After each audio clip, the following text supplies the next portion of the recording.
दर्शकगण, श्रोतागण, भाई और बहनों, मातृशक्ति को नमन।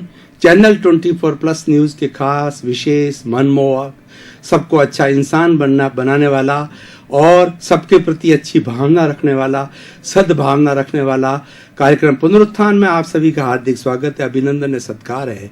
पुनरुत्थान के माध्यम से लोगों में परिवर्तन आ रहा है। लोग अवगुण छोड़ करके गुणों की ओर आ रहे हैं, अनैतिकता छोड़ करके नैतिक बनते जा रहे हैं, क्योंकि पुनरुत्थान कार्यक्रम में प्रतिदिन ऐसे ऐसे विषय के बारे के अंदर चिंतन किया जाता है जो व्यक्ति के अंदर एक परिवर्तन लाता है। तो हम उसी क्रम में आज का विषय हमारा नैतिकता। भाई और बहनों, दर्शकगण, श्रोतागण, नैतिकता का अर्थ होता है एथिक्स, मॉरल, और उसके बाद के अंदर अच्छा चिंतन, करेक्टर, ये सारे इसके पर्यायवाची है। और नैतिकता वो मूल्य है जो समाज के द्वारा स्थापित किए जाते हैं, जिससे समाज के अंदर एक अनुशासन रहता है, समाज में सबको न्याय मिलता है, समाज के लोग परस्पर शांतिपूर्ण सहअस्तित्व के साथ में जो रह सकते हैं, तो वह इस नैतिकता के माध्यम से होता है। नैतिकता एक ऐसा विषय है, अगर व्यक्ति अपना लेता है तो वह व्यक्ति सबसे बड़ा धार्मिक है, वो सबसे बड़ा व्यक्ति परोपकारी है। और नैतिकता अगर कोई भी परिवार अपना लेता है तो उस परिवार की इतनी साख होती है कि पूरे समाज के अंदर ये कहा जाता है कि ये परिवार जो है बहुत ही नैतिकता वाला है, अच्छे सिद्धांत रखने वाला है और ये समाज का कल्याण करने वाला है। और ये कि ये बात समाज पे लागू होती है, राज्य पे लागू होती है, देश पे लागू होती है और पूरे विश्व के ऊपर लागू होती है। नैतिकता जो है एक ऐसा गुण है जो कि व्यक्ति अगर धारण कर लेता है तो व्यक्ति किसी का शोषण नहीं करेगा, वह व्यक्ति किसी का बुरा चिंतन नहीं करेगा, हमेशा हर एक की भलाई करना चाहेगा। आज का हम सिनेरियो देखें तो कितनी बड़ी अनैतिकता समाज के अंदर फैल गई है। हर व्यक्ति का शोषण करना चाहता है, उसको लूटना चाहता है। व्यापारी जो कि कपड़े का व्यापार करता है, वह जो कपड़े के अंदर जो ताना बाना होता है उसके अंदर धागा जो है कम काउंट का डाल दिया जाता है, और जब बेचा जाता है, कपड़ा खींच के बेचा जाता है, तो बहुत ज़्यादा कपड़े के अंदर 2%, 5% जो है वो कपड़ा कम भी चला जाता है। कपड़े के अंदर कलप लगा दिया जाता है। कपड़े के अंदर जो है उसका अर्ज 90 सेंटीमीटर का होता है, 88 सेंटीमीटर कर दिया जाता है। इस तरीके से हर एक के चीज़ के अंदर देखिए कि जो मशीनरी के जो स्पेयर पार्ट्स बनाने वाले हैं वो क्वालिटी गिरा देते हैं। अगर 2-5% भी क्वालिटी गिरावे तो मास प्रोडक्शन का उसको बहुत बड़ा फ़ायदा होता है, लेकिन वो गारंटी साल भर की ली जाती है, तो धीरे धीरे वस्तु है 9 महीने के बाद भी खराब होने लग जाती है। ये अनैतिकता के बाद हर एक पे लागू होती है। प्रश्न ये है कि हम अगर अनैतिकता करते हैं तो उसका परिणाम हमको ही मिलता है। अनैतिकता के कॉजेज हम हमारे लिए डालते हैं, तो आने वाले समय के अंदर, अगले जन्म के अंदर जो है वह अनैतिकता की बात के जो इफेक्ट आएगा वो हमारे लिए आएगा। एक पीपा जी नाम के बहुत बड़े कवि हुए हैं, उन कवि ने बहुत ही सुंदर कहा है, पीपा पापन कीजिए अड़गो रहीजे आप, करनी जासी आपरी कुण बेटो कुण बाप। यानी आप अनैतिकता करेंगे, आप पाप करेंगे तो उसका परिणाम आपको ही भुगतना पड़ेगा। अगले जन्म के अंदर जब परमात्मा आपसे हिसाब मांगेगा, जो यम देवता आपसे हिसाब मांगेगा और हंटर लगाएगा, तो हंटर आपके ही पड़ेगा। उस समय में आप ये कहोगे कि अनैतिकता या पाप जो है मैंने पुत्र के लिए किया या पत्नी के लिए किया, तो कोई भी उसके अंदर शेयर नहीं करेगा, आपको ही करना पड़ेगा। इसीलिए अनैतिकता जो है एक बहुत बुरा गुण है, अवगुण है, और नैतिकता एक सब गुण है, ये गुणों की खान है। ये morality is the mother of the all virtues. Any fellow who is morally correct, he is a moral man, he will never deceive to other person, he is the most religious fellow, he is the most respected fellow, and such fellows are required in this society. Morality हमारे पे जो है एक ऐसी binding है। वो binding कैसी है? जो कि हृदय परिवर्तन के साथ बाइंडिंग है, फोर्स से बाइंडिंग नहीं है। तो उसका हम पालन करते हैं, उसके परिणाम जो है बहुत अच्छे होते हैं। जो व्यक्ति नैतिक होता है उसकी संतान भी अच्छी होती है। और देखिए, अनैतिकता से कमाया हुआ पैसा है वह भी कई दुखों को लेकर के आता है, और वो अनैतिकता से कमाया हुआ पैसा जो है वो लुटेरे लूट के ले जा सकते हैं, घर पे रेड पड़ सकती है, घर में बीमारी आ सकती है। कई विभागों के अंदर जो है वो सरकारी विभाग के अंदर लोग घूस लेते हैं, बड़ी बड़ी घूस लेते हैं, तो बड़ी बड़ी घूस की उस अनैतिकता का परिणाम उसी समय उनको मिल जाता है। उनकी संतान है वो लूली हो जाती है, लंगड़ी हो जाती है, कई बार उनको जेल हो जाती है, और कई बार उनको बहुत बड़ी इंसल्ट होती है। ये सब नैतिकता। अब नैतिकता और अनैतिकता जो गुण हैं वह व्यक्ति अपने प्रारंभ से, बचपन से सीखना प्रारंभ कर लेता है। इसलिए कहा जाता है कि बच्चे को जो है प्रारंभ से अच्छे संस्कार दिए जाने चाहिए, और माँ है उसके संस्कारों की प्रथम पाठशाला होती है, प्रथम गुरु माँ होती है। जैसे वो संस्कार देती है वो आगे जाकर के वही संस्कार जो है वो आके उसकी प्रकृति बनते हैं। 3 तरह की बातें होती है हमारे जो है व्यवहार जगत के अंदर। पहला वृत्ति होती है, दूसरा प्रवृत्ति होती है, तीसरा प्रकृति होती है। वृत्ति मतलब जो हम एक्टिविटी करते हैं उसको वृत्ति कहते हैं। हमने अच्छी एक्टिविटी की या बुरी एक्टिविटी की। प्रवृत्ति क्या है कि वो बार बार जब की जाती है उसको प्रवृत्ति बोला जाता है, और जब बार बार वही एक्टिविटी की जाती है तो तीसरी उसकी प्रकृति यानी उसका नेचर, उसका स्वभाव, उसका व्यक्तित्व जो है वैसा हो जाता है। इसलिए कहा जाता है कि जैसे भाव होते हैं वैसे विचार होते हैं, जैसे विचार होता है वैसा आचार होता है, जैसा आचार होता है वैसा व्यवहार होता है, जैसा व्यवहार होता है वैसा व्यक्तित्व होता है, और जैसा व्यक्तित्व होता है वैसा परिवार बनता है, वैसा समाज बनता है। तो हम सब चीज़ों की मूल के अंदर जाएं तो नैतिकता एक ऐसा गुण है कि इस गुण को उसके अंदर बिठा दिया जाए तो सारा शुद्धिकरण प्रारंभ हो जाता है। भाई और बहनों, दर्शकगण, श्रोतागण, आप एक नैतिकता की देवी को अपने जो आपका जो बिजनेस प्लेस है, आपकी जो दुकान है या जो भी कार्य करते हैं उस स्थल के ऊपर आप नैतिकता की देवी को बिठा देते हैं तो आप सबसे बड़े धार्मिक है। और वह नैतिकता की देवी है हमेशा जो है वो आपकी प्रगति कराती रहेगी, आपकी डायरेक्ट से इनडायरेक्ट रूप से हमेशा प्रगति होती रहेगी। मैं आपको एक उदाहरण के तौर बताना चाहता हूँ कि किसी व्यक्ति ने मान लीजिए नैतिकता की देवी को अपनी दुकान के अंदर बिठा दिया। मान लीजिए वह व्यक्ति जो है वो कपड़े का व्यापारी है, उसने नैतिकता की देवी को बिठा दिया तो आप देखेंगे कि उसके यहाँ किसी तरह की चीटिंग नहीं है, कोई भाव में हेरा फेरी नहीं, क्वालिटी में हेरा फेरी नहीं, जो बात कही जाती उसमें झूठ नहीं, यानी सब चीज़ प्रामाणिक होती है। नैतिकता को प्रामाणिकता कहा जाता है।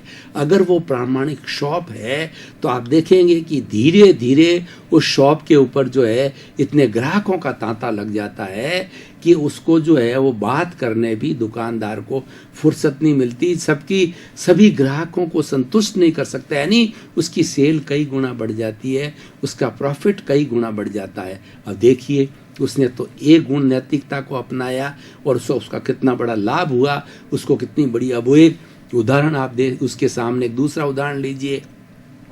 व्यक्ति अनैतिक है तो वह अपने दुकान के अंदर क्या करता है कि बहुत बड़ा सामान भर देता है, लेकिन सारा सामान अप्रमाणिक होता है।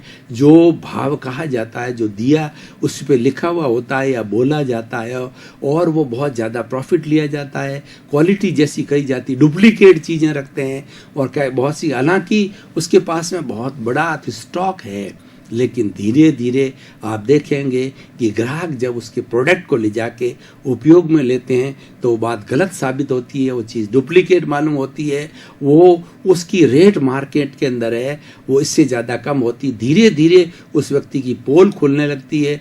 पोल खुलते खुलते जो है वो सारे ग्राहक है वो वहाँ से उसका पिंड छुड़ाने लग जाते हैं, उसके ग्राहक कोई नहीं आता है, और धीरे धीरे एक दिन उसको दुकान बंद करनी पड़ सकती है, उसको बहुत बड़ा लॉस हो सकता है। लॉस के साथ साथ में उसकी बड़ी बदनामी हो जाती है कि व्यक्ति बहुत बड़ा नालायक है, बहुत बड़ा बदमाश व्यक्ति है। तो देखिए अब दोनों बातें, एक नैतिकता का पालन करने वाला, एक अनैतिकता पालन करने वाला, उसको सुख मिला, उसको शांति मिली। जो व्यक्ति नैतिक होता है वह व्यक्ति आराम की नींद लेता है, चाहे उसको प्रॉफिट कम मिले, लेकिन उसके मन के अंदर बड़ा संतोष होता है, बड़ी शांति होती है, क्योंकि वह सोचता है मैंने किसी को धोखा नहीं दिया। दूसरे को धोखा देना, वह धोखा तो पता नहीं कब होगा या नहीं होगा, उसको तुरंत धोखा हो जाता है। जो व्यक्ति दूसरे का खड्डा खोदता है, उस खड्डे में तो जाके वो कब गिरेगा, लेकिन पहले उसी समय उसकी मौत हो जाती है।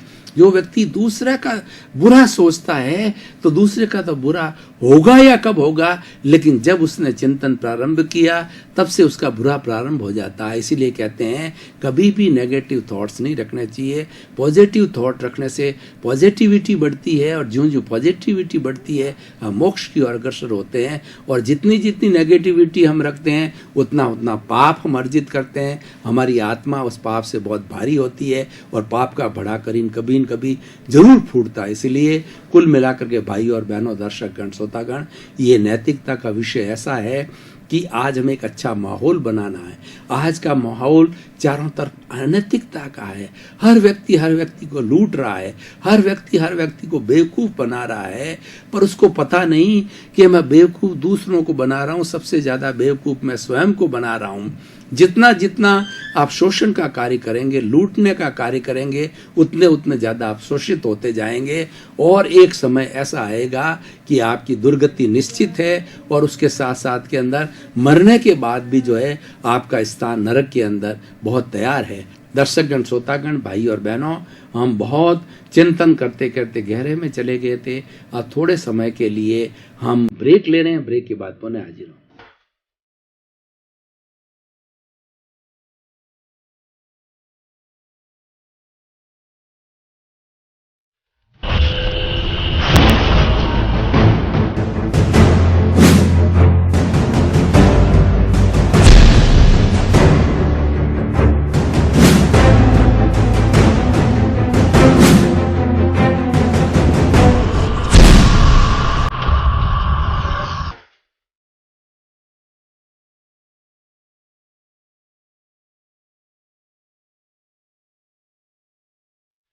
हमने भाई और बहनों ब्रेक लिया, और ब्रेक के बाद अब तरोताजा महसूस करते हैं, मानसिक रूप से, शारीरिक रूप से, और हमारा जो निर्धारित विषय है उसके ऊपर जो है हम पुनः वार्तालाप प्रारंभ कर रहे हैं। अब देखिए, एक उदाहरण के तौर पर मैं बताना चाहता हूँ आपको।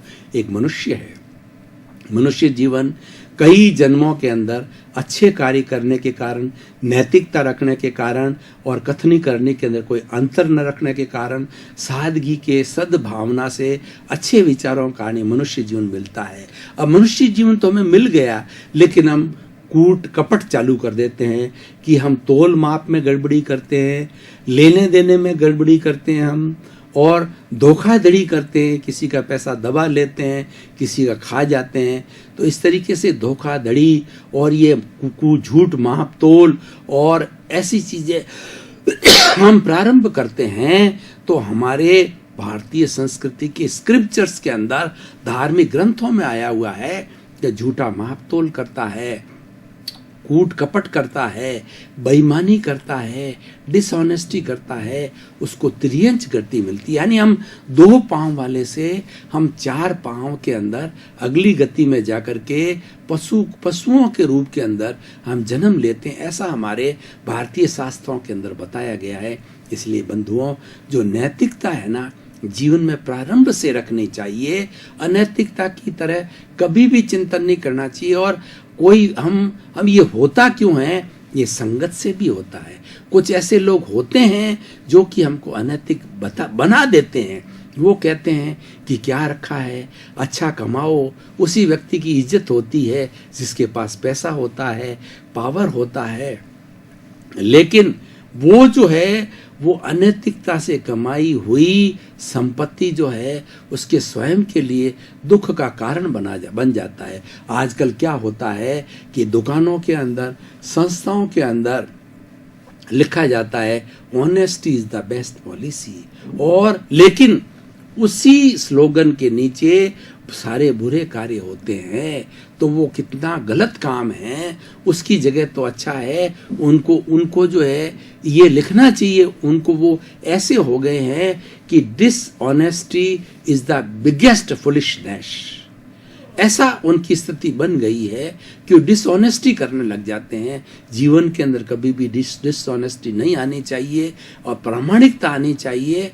और उसके साथ साथ में व्यक्ति देखिए कि मनुष्य जो है वो एक गृहस्थ प्राणी है, उसके परिवार भी है, उसके घर भी है, उसके बाल भी है, उसके बच्चे भी हैं।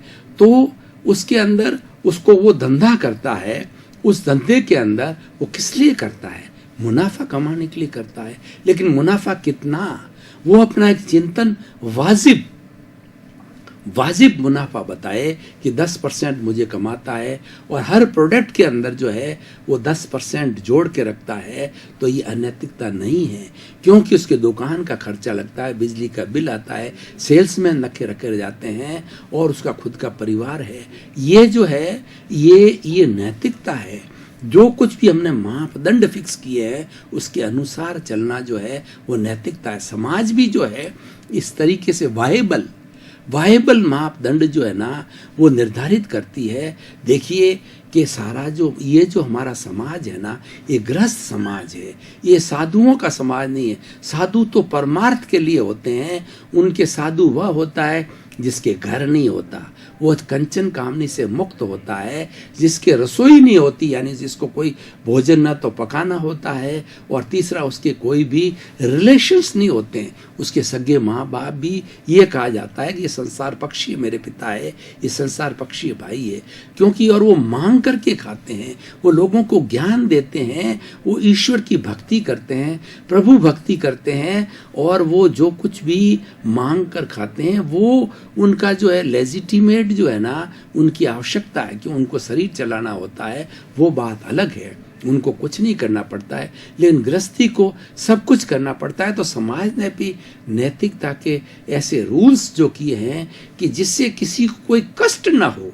मूल अनैतिकता कहाँ है कि जिससे किसी को कष्ट हो, ऐसा व्यवहार कभी नहीं करना चाहिए जिससे सामने वाले को कष्ट हो। ऐसा व्यापार मत करो जिसके अंदर लूट मचे और व्यक्ति ये सोचे कि मुझे लूट लिया गया है। हर ग्राहक ये चाहता है, हर एक ग्राहक ये जानता है और ये महसूस करता है और ये स्वीकार करता है कि दुकान चलाता लेजिटिमेट उसका प्रॉफिट है, वो तो लेगा और लेना ही पड़ता है और लेना ही चाहिए, ये ग्राहक भी जानता है। लेकिन जब ग्राहक के मन में ये आती है कि मुझे लूट लिया गया, लूट कैसे लिया गया? मान लीजिए वो 100 रुपये की चीज़ खरीद के लाया, मार्केट में पता करें कि वह उसकी जो वाजिब जो दर है वो 30 रुपये, ये 50 रुपये, तब वो कह रहे लूट लिया गया है। और वह चीज़ अगर मार्केट के अंदर 100 रुपये में खरीद के आया, कहीं जगह 90 रुपये में मिल सकती है उसको, कम प्रॉफिट वाली के अंदर या होलसेल में मिल सकती है, तो वो उसको फील नहीं करेगा कि भाई जो खुदरा व्यापारी है वो 10% तो कमाएगा ही, नहीं कमाएगा तो उसको कैसे काम चलेगा। ये तो कमाने पर बात गई। दूसरी अनैतिकता की बात हमारे व्यवहार में भी होता है।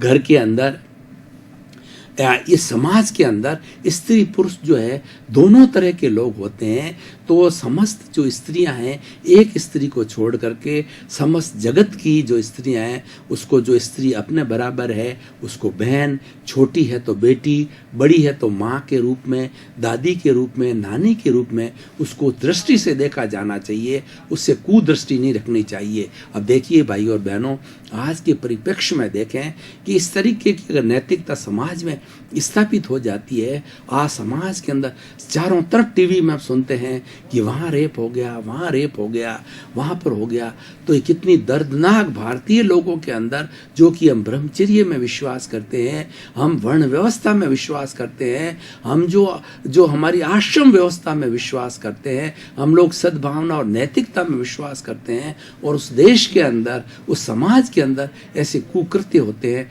तो कितनी शर्मनाक बात है और कितनी घृणा की बात है। ये भी अनैतिकता है।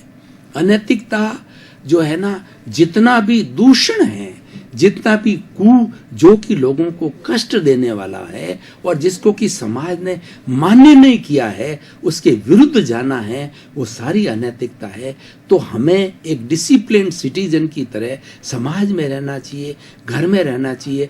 घर के साथ जो है आप छोटों के साथ में और बड़ों के साथ के अंदर दुर्व्यवहार करते हैं, भाषा के माध्यम से, शरीर के माध्यम से दुर्व्यवहार करते हैं, वह भी अनैतिकता है। बड़ों को जो है टॉलरेंस पावर होनी चाहिए और छोटों को जो है रेस्पेक्ट दिया जाना चाहिए। बड़ों को छोटों के प्रति वात्सल्य की भावना होनी चाहिए और छोटों को जो है बड़ों के प्रति जो रेस्पेक्ट की भावना होती है, ये गिव एंड टेक जो हमारी नैतिक कार्य होता है वो गिव एंड टेक से होता है कि रेस्पेक्ट दो और रेस्पेक्ट लो। ये बहुत अच्छा फॉर्मूला है। Live and let others live का फॉर्मूला बहुत सुंदर है और गिव एंड टेक का फॉर्मूला बहुत सुंदर है। मैं तो उसके साथ साथ में जो नवविवाहित पति पत्नी होते हैं उनको मैंने हजारों लोगों को जो है एक फॉर्मूला, जब कोई भी आशीर्वाद लेने आते हैं तो मैं उनको नैतिकता भरे शब्दों में कहता हूँ 50-50। 50-50 का अर्थ क्या हुआ कि तुम दोनों का अधिकार एक दूसरे के ऊपर 50-50% है। तुम उनको सम्मान दो, तुम्हें सम्मान मिलेगा। उसके अधिकारों का हनन तुम मत करो, वो तुम्हारे अधिकारों का हनन नहीं करेगा। उसकी स्वतंत्रता में आप डिस्टर्बेंस ना करो, वो तुम्हारी स्वतंत्रता में डिस्टर्बेंस नहीं करेगा। उसकी जो मूल भावना है उसको तुम सुनो और आदर दो, तुम्हारे भी मूल भावना आदर। यानी अपने आप को देखिए, शादी का अर्थ क्या होता है? शादी का सबसे पहला अर्थ होता है कि वो जो है एक दूसरे के प्रति जो है वो स्नेह की भावना, एक दूसरे को अंडरस्टैंड करना, सम्मान देना, ये एक शादी की परिभाषा हो गई।